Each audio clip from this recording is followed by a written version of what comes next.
welcome back, or welcome if you've never been here before. A while back I did a video on a automatic Coop door opener. It was one that I designed myself. I've done two different ones. One of them was kind of like a winch style. I used a drill to, with a spool on it to, wind up and raise the door.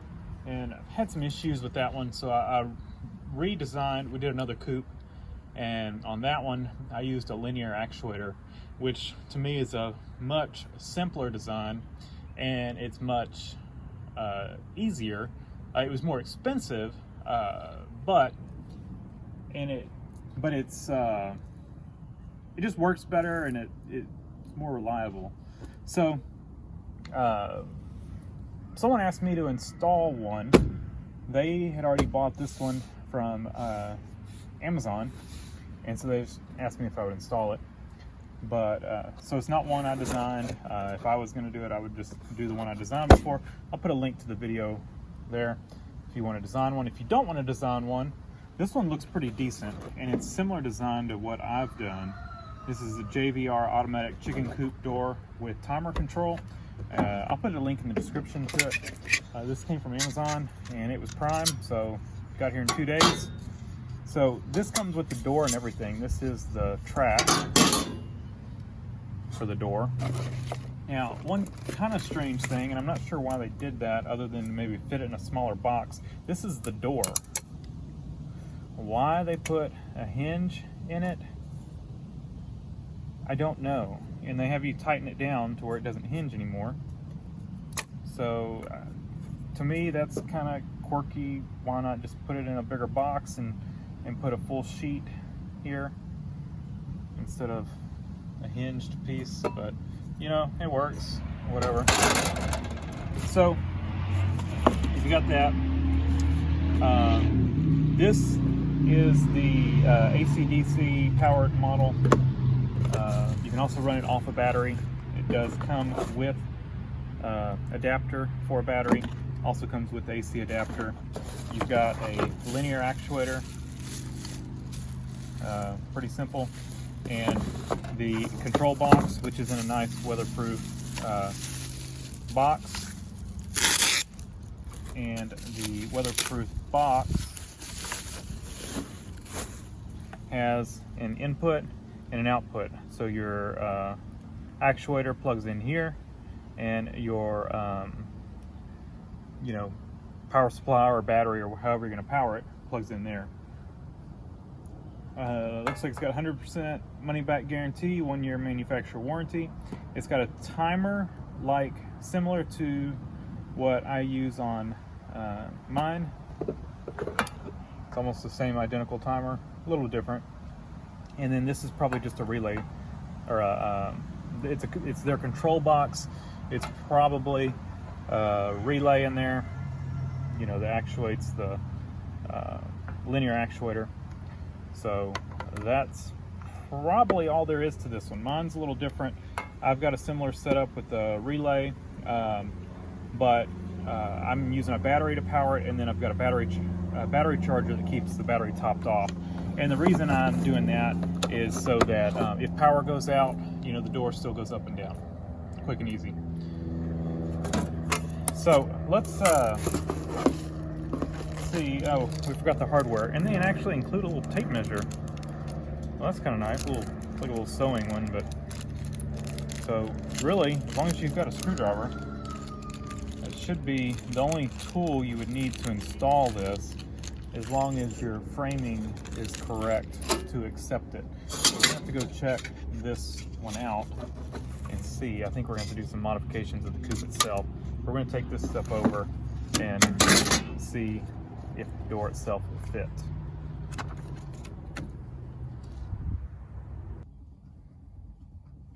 So this is the Coop that we're gonna be installing this in. It's got like a little doggy door here. And the reason I say I think we'll have to change this is, we need a good bottom for this to come into. This is going to have to come off. And so our opening for the door itself is only like a foot, you know, it's that much. So we're gonna need something. The rails themselves are gonna mount something like this.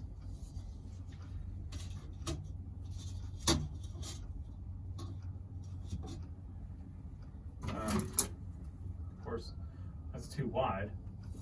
So let's measure our door width, which is 12 inches.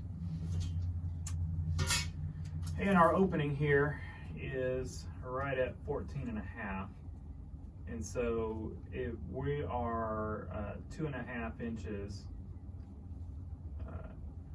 too large of an opening. Now, of course, this opening here is only 11 inches, but this is going to have to come out. This thing, we need to have space above it. Well, let me think about this. We need to be able to, that linear actuator is going to have to mount somewhere above the door.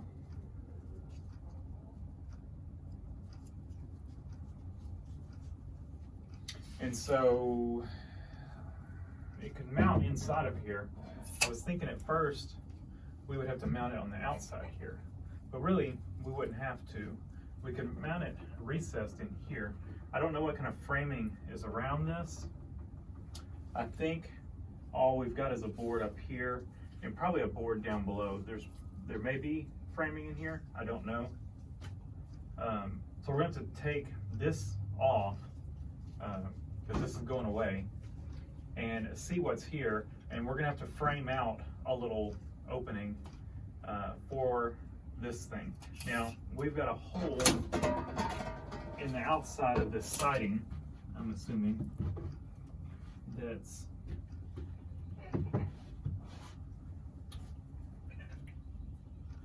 going to be, it's there too.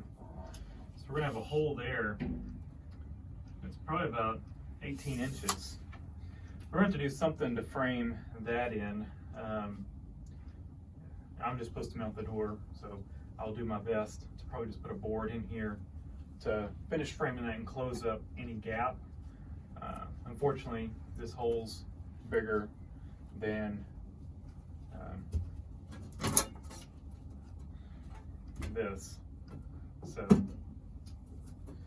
we'll just have to make do with that and do the best we can, frame it out. So let me, you know, ideally, if you were doing this and you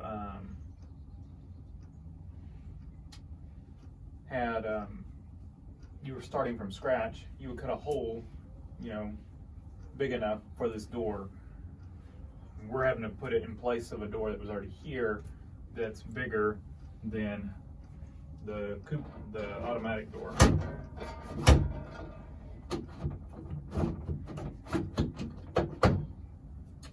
So let's get started. I think I'm gonna actually wait till tomorrow to get started. It's getting a little late today, and the chickens are probably about to come inside. I really don't want to be working in here when they're all trying to come in, and I want to make sure we can close this up at night. So I wanted to see what was going to be involved here. So we're going to actually get started on this tomorrow, and we'll get this thing framed in here. It shouldn't be too difficult. The most difficult thing about it, honestly, is going to be fixing the bigger hole. This would be much simpler if you could just cut a 12-inch by 12-inch hole and mount this thing in here, and you'd be done with it. So we will probably have to maybe just put a 2x4 like that, going straight across, and then kind of run one down. And whatever we need to do, kind of frame this in with 2x4s to make our hole fit. And then if they want to put some kind of paneling on the outside of it, they can. I don't have any. Let's go around and look at the other side of it real quick. We'll see what's there. Maybe they have the paneling that they cut out when they originally put this door in. That would be nice. If they had that piece, We could cut that up and place it in there. Fill it with some wood putty, and you'd never notice. That's what it looks like on the outside. Just some paneling, and then that doggy door is framed in. So let me see what we can do to get that thing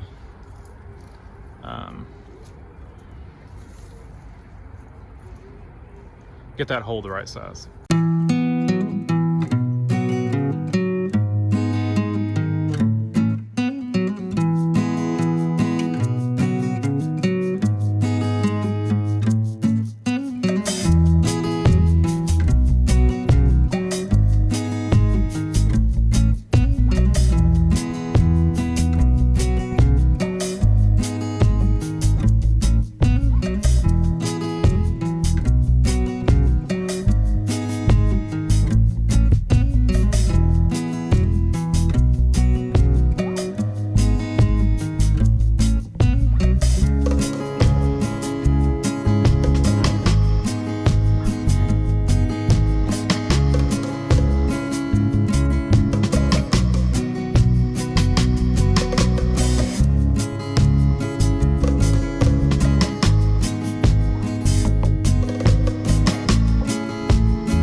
All right, so I didn't really video framing it in because, well, you know, that's going to vary depending on your coop. So I just kind of did a time lapse of it just to kind of show what I was doing. But we put a board on each side to kind of bring it in a little bit.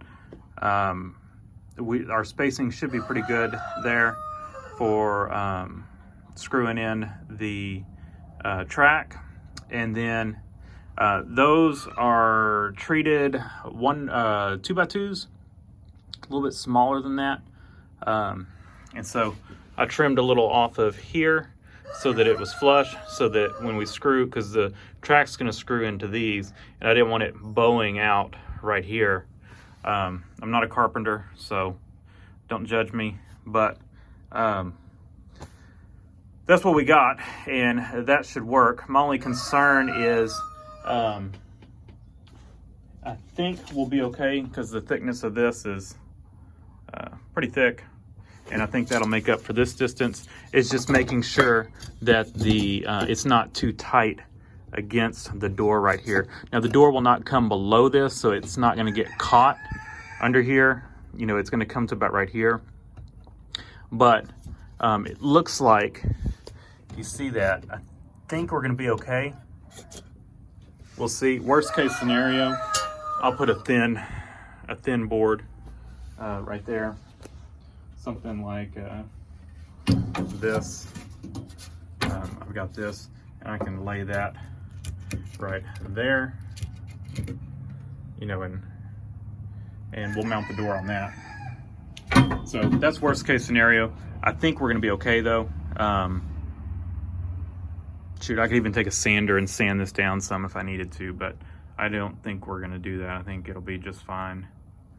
So we'll see. I do have a belt sander, so if I need to, I hit that with the belt sander and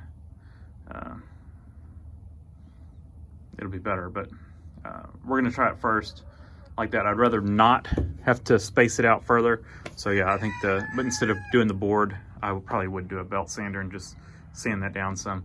So let's set up, and I will show y'all what we need to do to mount this thing, and we'll get it all mounted up.